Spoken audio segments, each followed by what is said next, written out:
So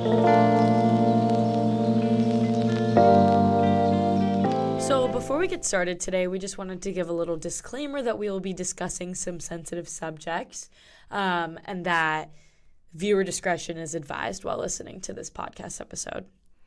Additionally, we want to talk a little bit about our philosophy with the creation of this podcast and this conversation. We are not anti-pornography, nor we are pro-pornography.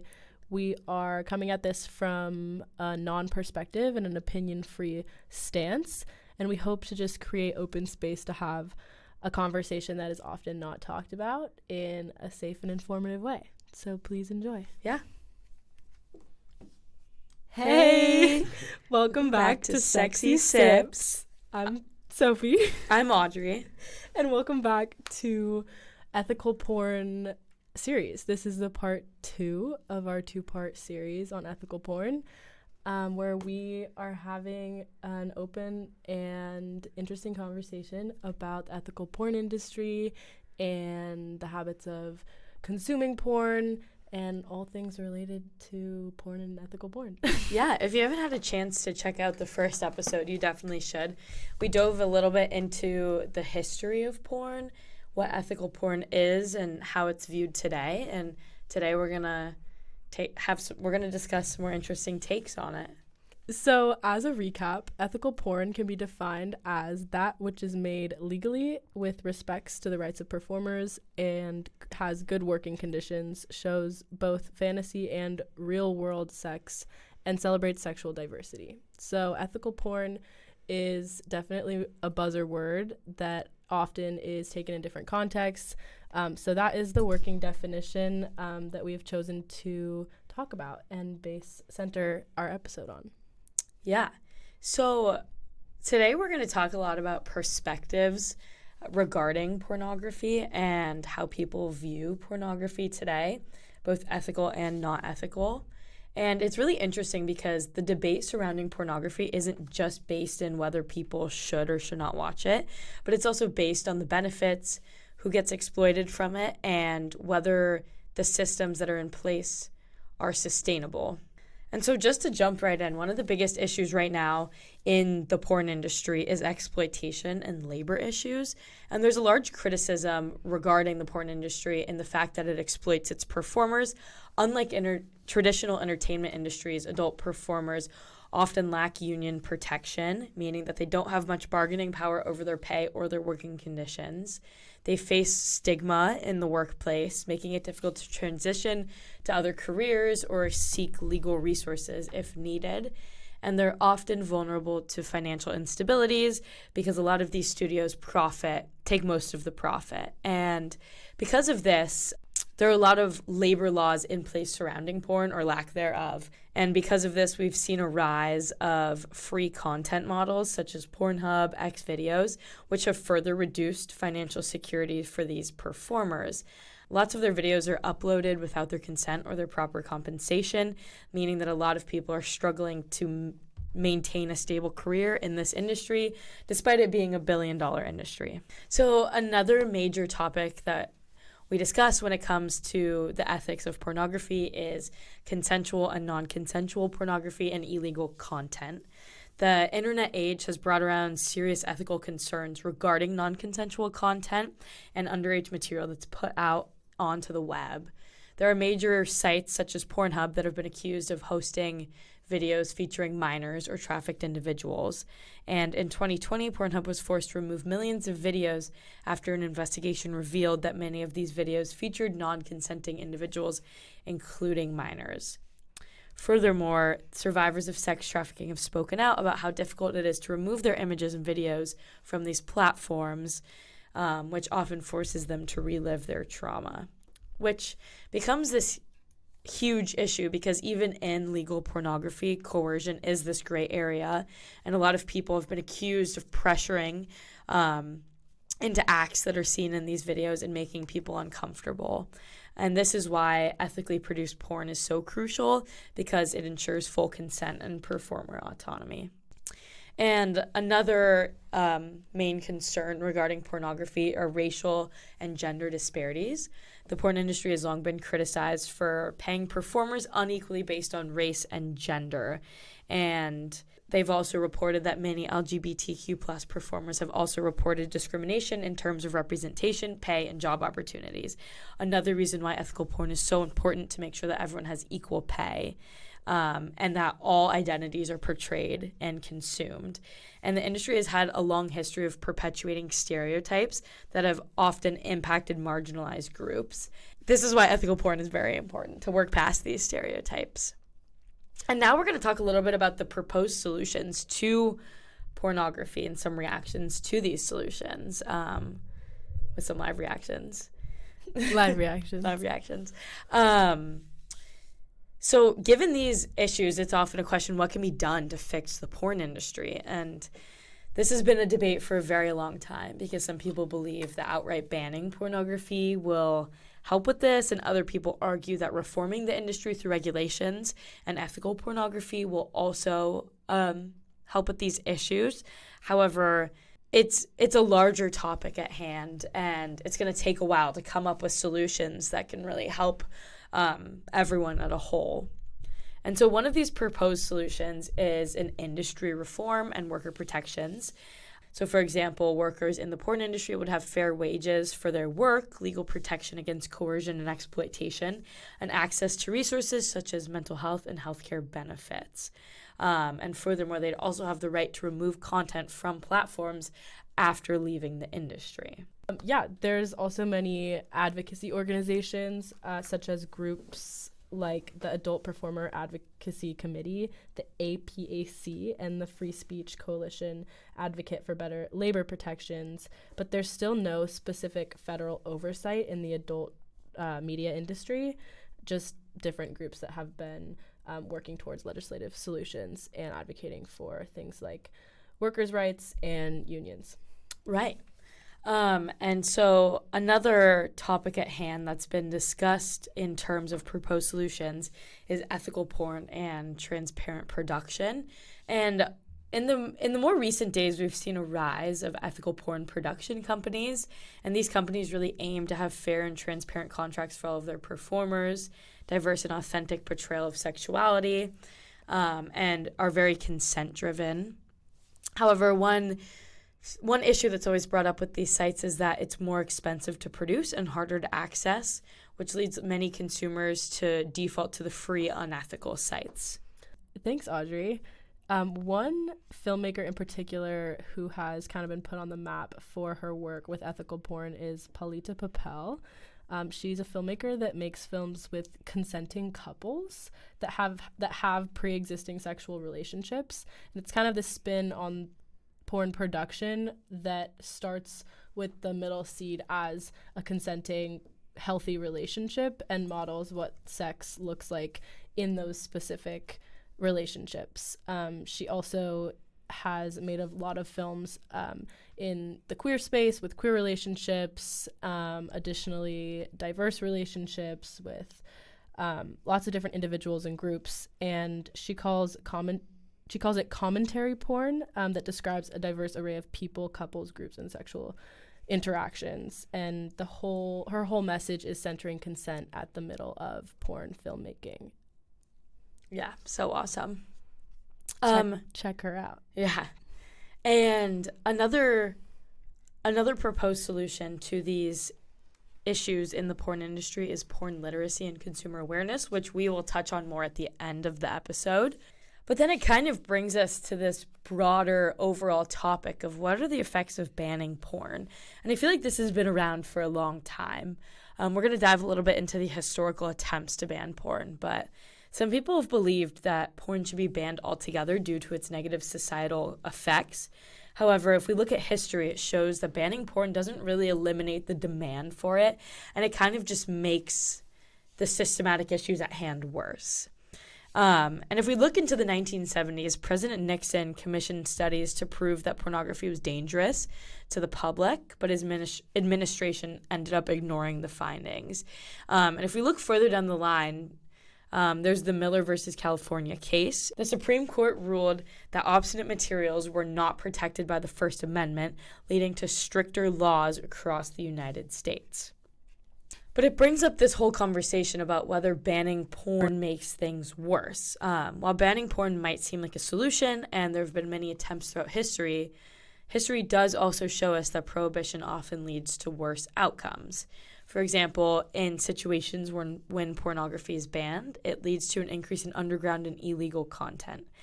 And the thing is that when you ban porn, it doesn't really just disappear as a whole. It kind of moves to this unregulated, illegal market, and it kind of makes it harder to regulate and look over, and it makes it harder to keep porn ethical and safe for everyone involved with it. And for example, if legal porn is banned, performers have fewer protections, which makes exploitation more intense and more prevalent in their lives. Yeah, and another big part of this connection between sexual pleasure and porn is that porn can help individuals better understand their own sexual arousal patterns, and it can be an aid in sexual self-awareness. This self-awareness can improve real-life intimacy by helping individuals communicate their desires more openly with partners. In many cases, this self-knowledge can actually improve your real-life intimacy, and sometimes exploring self-pleasure through porn is encouraged or prescribed by intimacy therapists, professionals. So to conclude this part, porn and self-pleasure are often intertwined. It's hard to discuss porn and ethical porn without acknowledging this connection, but their impact definitely depends on how they're used. For some people, it's a simple form of enjoyment, exploration. For others, it can be complex topic. It can be a complex topic influenced by personal values, relationships, mental health, and patterns of using it in inappropriate ways or ways that aren't helpful for your health or your mental health. This adds another layer to the complexities of the conversation around porn because it's really difficult to separate watching porn and porn as a tool for sexual exploration with the social and cultural perceptions to the act of self-pleasure in the first place, which are extremely entrenched in, cultural perceptions like we talked about in the first episode, as well as how often masturbation is condemned. And it's also hard to talk about this connection without acknowledging that this as a tool is also part of a larger problematic nature of the porn industry as a whole. Wow, thank you. Yeah, that was so interesting. And lastly, as we mentioned earlier, we're now going to dive into porn literacy.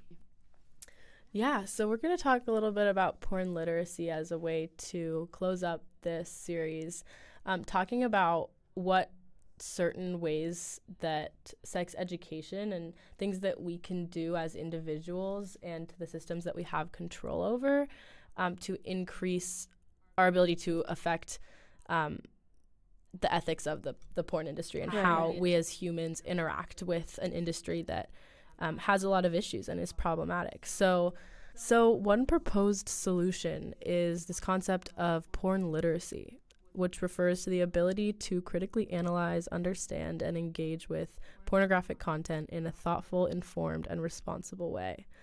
It's a component of comprehensive sex education that helps individuals, especially young people, navigate the complex messages and realities of pornography. So a key part of this, which we see in many other parts of our education and our interaction with different forms of literacy and media, is media literacy, which is understanding, how we look at different forms of media with lenses and perspective, and not necessarily believing everything we see or taking everything we see in a certain context in which it's portrayed. So relating this to porn, we can see that using media literacy within porn is understanding that porn is a form of media, often scripted, edited, and performative, and that it's not a realistic depiction of sex all the time. So Boston University Rothman Violence Prevention Research Lab, led by Dr. Emily Rothman, developed and evaluated a pioneering pornography literacy curriculum that's aimed at helping adolescents critically assess sexually explicit media And this initiative was a collaborative effort with the Boston Public Health Commission's Start Strong program. And this was pretty groundbreaking because it was the first time that academic research surrounding how young people engage with porn and sexual media, and just a deep dive into that, which is super impactful in not only how we think about sex ed, but just in having conversations around porn, which is often something that's not talked a lot about, especially in relation to youth consumption.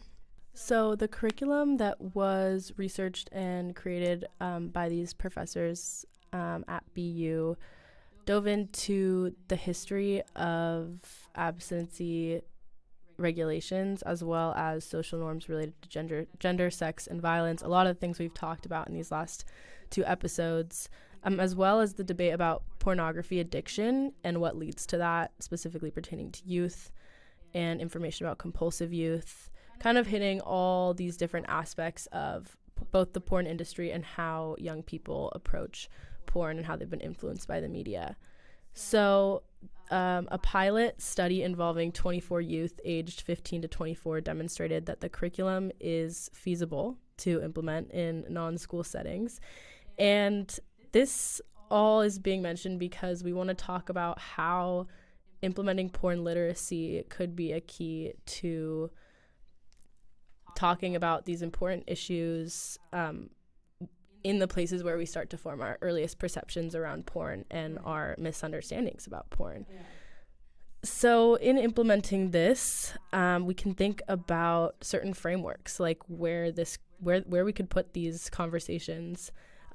One main place is comprehensive sex education, which is something we mentioned in the last episode as well, but thinking about and talking about ethical porn and how we engage with porn, similar to how we talk about how we look at Wikipedia, or how we shouldn't trust the first site we see, should be happening in our middle school and high school classrooms and our high school health curricula, and should be taught alongside topics like consent, healthy relationships, and gender norms, and STIs, all the things that we talk about on this podcast. Additionally, in the public sphere, things like porn literacy could also be talked about with adults in created public workshops, community programs, at libraries, different public organizations, and we should be able to have open dialogues and activities focused to deconstructing messages in porn.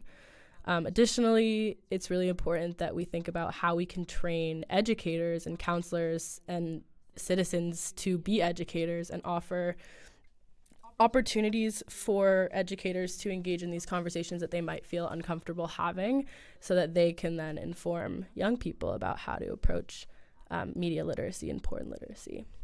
So yeah, porn literacy can be a lens at which we use to explore how we can bring these conversations into active dialogue, both within schools, within peer circles, and within the public. Yeah. So it's really interesting because when we talk about this, there's so much stigma that surrounds porn, and it's often driven by all of these cultural norms, personal values, and misinformation that we've discussed across these 2 different podcast episodes. And it's interesting because when we talk about porn, some people say that it's problematic and it can have downsides, while casual consumption doesn't automatically indicate addiction. But there's a very complicated relationship that surrounds porn, and that's out there today. And it's really important to have open discussions like this so that people can just have a broader understanding of all of the topics that surround porn and porn literacy, the historical context, the different regulations that are out there, and kind of normalizing talking about this. Yeah, and I feel like it's super important to also recognize that the relationship that porn has systematic injustices, as well as a relationship to different expressions, conceptualizations, engagements with sex, etc. Yeah. Thank you. Thank you so much for listening. I hope that this has been informative, and yeah, thank you so much for listening. Bye. Bye.